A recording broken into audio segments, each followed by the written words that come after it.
Olá, meus queridos, sou o professor Márcio e sejam bem-vindos à aula de hoje, onde nós vamos falar de molas, melhor dizendo, de um sistema massa e mola. O sistema massa e mola pertence a um tipo de movimento oscilatório denominado como movimento harmônico simples. Você sabe o que é um movimento harmônico simples? Meus queridos, um movimento harmônico simples é um tipo de movimento oscilatório em torno de uma posição de equilíbrio. Mas quem provoca esse tipo de movimento é uma força que é proporcional ao seu deslocamento. Então vejo que quando um bloco ele é acoplado a uma mola e quando ele entra em movimento, este bloco ele fica empurrando e trazendo o bloco, fazendo com que ele oscile ao redor de uma posição de equilíbrio. Simples, né? Vamos entender isso melhor? Então vem comigo.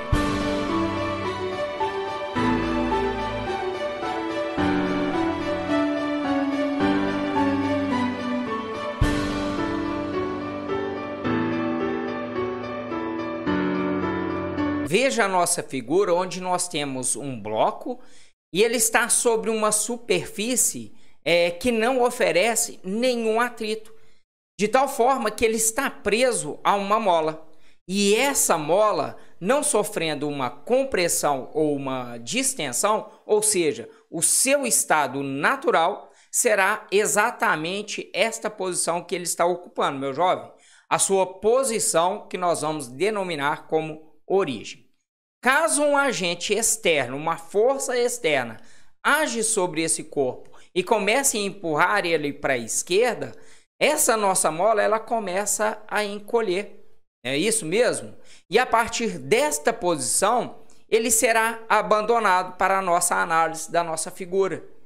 Sendo assim, essa mola começa a empurrar este nosso bloco para a direita, pois a tendência dessa mola é de restaurar o seu estado natural. Porém, quando o bloco passa aqui pela origem, ele não para. Ele continua se movimentando aqui, até uma certa distância, onde a mola exerce uma força agora contrária ao seu movimento, até que ele pare e retorne novamente ao seu estado natural, ou seja, o seu sentido para o estado natural, que é a sua origem. Mas como essa nossa superfície ela é desprovida do atrito, do qual nós frisamos isso no início, ela ficará oscilando aqui, em sua posição de equilíbrio aqui, Ela ficará fazendo este movimento periódico, ou seja, isso vai acontecer em intervalos de tempos bem regulares. Vejam que a partir do momento em que eu abandono o meu bloco, a mola empurra ele para a frente, de tal forma que a sua velocidade aqui, ela começa a aumentar. E no momento em que ele passa pela origem, perceba que a mola está em seu estado natural. Porém, por inércia, não é isso? A primeira lei de Newton, este bloco ele continua se movimentando, mas a mola vai exercer uma força em um sentido oposto, contrário ao seu movimento, do qual este bloco está oscilando, puxando ele de volta aqui, tentando restaurar ele para o seu ponto de origem. E lembrando que a força elástica, ela atua sempre em sentido contrário. Sei.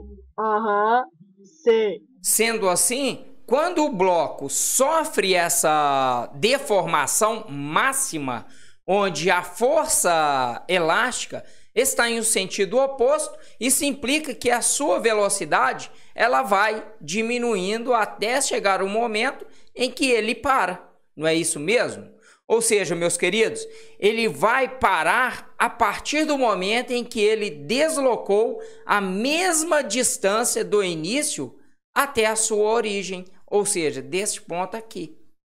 Podemos dizer que nas suas extremidades a velocidade é igual a zero. Perceba que quando ele para este bloco aqui, ele fica estático nesta posição. Isso é óbvio, né? Pois a mola, ela continua o quê? Puxando ele no sentido contrário para levá-lo novamente a uma posição de equilíbrio.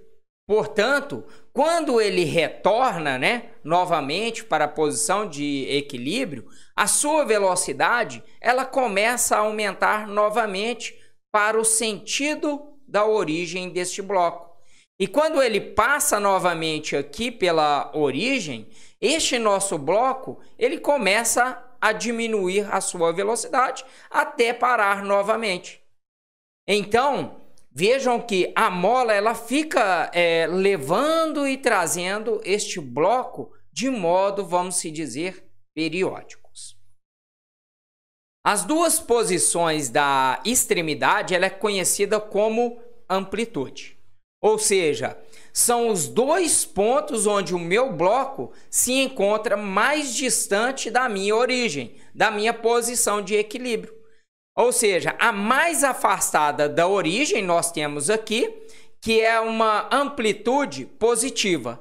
E o outro nós vamos chamar aqui de amplitude negativa. Veja que a velocidade ela está mudando a todo momento. Ela aumenta e diminui. Não é isso mesmo? Sendo assim, nós temos também uma aceleração da qual ela terá uma aceleração máxima onde a velocidade é mínima e uma aceleração mínima onde a velocidade é máxima. Mas veja bem, como nas extremidades a velocidade é mínima, então a aceleração será máxima nas pontas dela, não é isso? Agora eu te pergunto, onde ele terá uma aceleração mínima, pois ainda nós não identificamos onde será a velocidade máxima. O que vocês acham? É fácil perceber, né, meus queridos, que como nas extremidades a sua velocidade é mínima, logo, quando ele toma o sentido contrário para a sua origem, seja dos dois lados das suas duas extremidades, a sua velocidade ela está aumentando. Então, na sua origem, onde nós temos a velocidade máxima, isso implica que ele terá uma aceleração mínima, ou seja, uma aceleração igual a zero. Eu tô passada, chocada. Meu Deus. Jesus. E agora?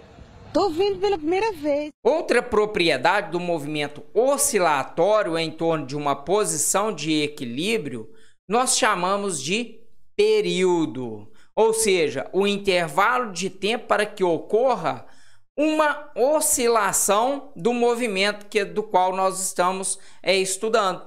Nós podemos pegar então que o período é 1 sobre a frequência. Outra propriedade característica do movimento de vai e vem, vamos dizer assim, deste movimento harmônico simples, é a frequência, meus queridos. E frequência corresponde ao número de oscilações por um intervalo de tempo. Ou seja, por isso que nós colocamos que frequência é igual a N sobre T. O sistema massa e mola ideal, melhor dizendo, sem atrito, desprovido de qualquer atrito, meus queridos, essa força restauradora que sempre manda um bloco para a sua posição de equilíbrio, nós podemos representar ela dessa seguinte forma. A força elástica é igual a mais ou menos o K, que é uma constante, uma propriedade da mola, vezes o X, que é a sua deformação.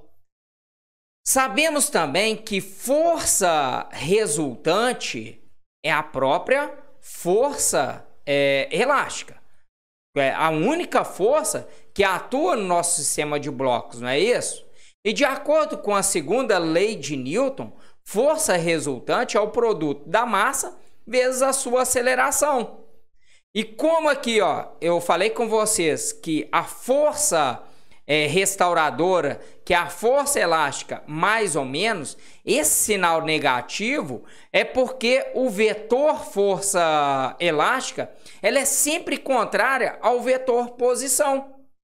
Veja que interessante, onde o nosso x, que é a sua deformação, ele pode deslocar para a amplitude máxima, ou seja, uma deformação máxima, e uma deformação mínima, né? Melhor dizendo, uma deformação da mola que é nas extremidades. Sendo assim, nós temos que a força elástica máxima é igual a K vezes o A, que é a sua amplitude, a sua deformação, substituindo ali. Além da força elástica máxima, nós temos nas extremidades uma aceleração máxima. Inclusive, nós podemos calcular essa aceleração.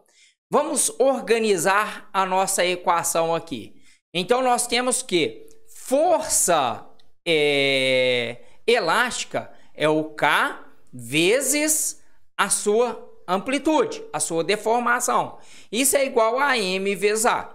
Como nós queremos achar a aceleração do bloco aqui no nosso sistema, eu vou isolar ele.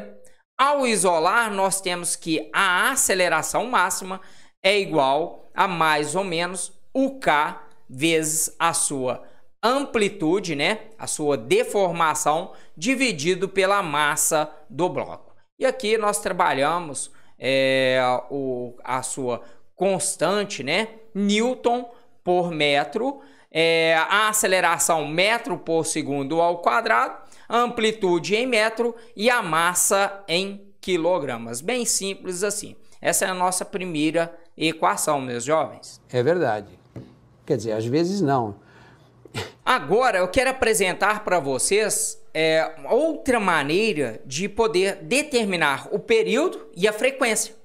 Como o período é 1 sobre F, e nós estamos trabalhando com uma constante aqui e a sua massa, nós podemos dizer que o nosso período é igual a 2π raiz da massa dividido por essa constante da mola. Como também o período é 1 sobre a frequência, eu posso pegar esse cara e colocar aqui no período.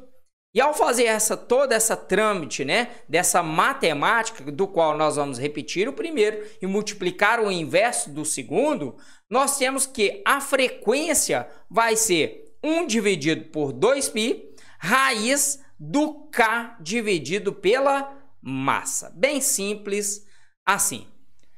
Agora nós vamos calcular a energia do sistema de massa e mola. E vejam que nós temos nos extremos onde a velocidade é igual a zero e a aceleração ela é máxima. E na origem nós temos onde a velocidade é máxima e a aceleração ela é mínima, né?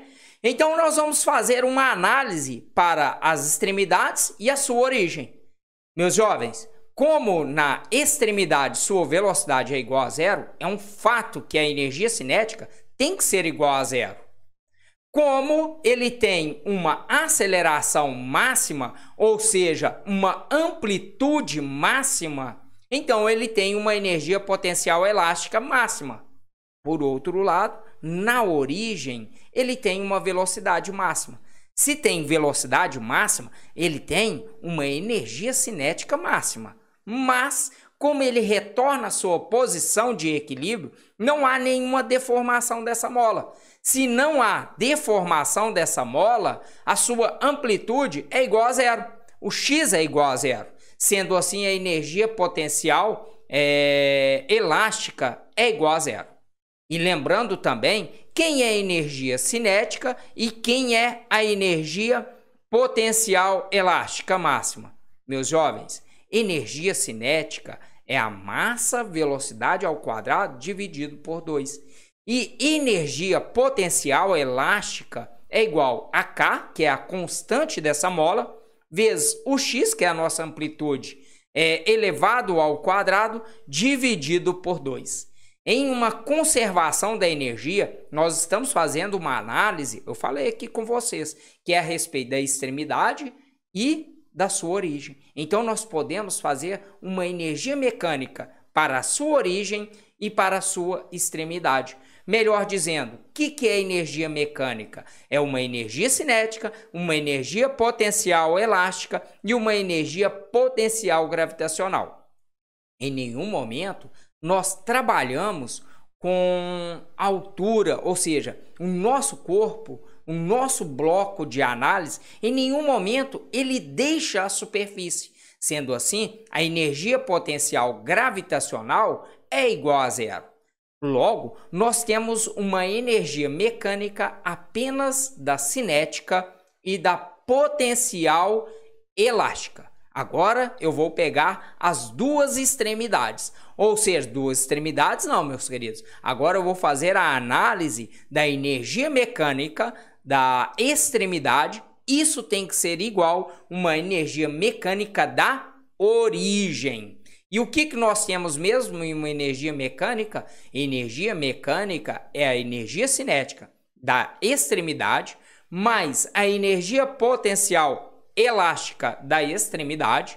Isso é igual energia cinética quando passa pela origem, ou seja, o seu ponto de equilíbrio, e uma energia potencial elástica também da sua origem. Bom, como foi discutido aqui que ele não tem velocidade na sua origem, é um fato que ele não tem energia cinética. A mesma coisa, a energia potencial elástica da sua origem também não tem. Então, nós temos que a energia potencial elástica é igual à energia cinética da sua origem. Vamos representar quem é a energia potencial elástica? O K vezes A ao quadrado, que é a amplitude, a sua deformação, o X, dividido por 2 é igual a mv ao quadrado por 2. Vamos organizar aqui a nossa matemática, pessoal. Vamos cortar esse 2 aqui. Ao fazer isso, nós temos que o K vezes A ao quadrado é igual a m vezes a sua velocidade ao quadrado. Como eu quero determinar aqui a velocidade máxima, eu vou pegar essa minha massa e levar para o outro lado dividindo. Eu vou isolar a minha velocidade. Então, nós temos que a velocidade máxima é igual, como é ao quadrado, é uma raiz de K vezes A ao quadrado dividido por M. Pessoal, esse A aqui ao quadrado, eu posso cortar a raiz e tirar ele da minha raiz para facilitar aqui minha vida, não é isso? Ao fazer isso, nós temos que a velocidade máxima é igual à amplitude máxima raiz de K dividido por M. Simples assim. Bonita. É bicha. É bicha.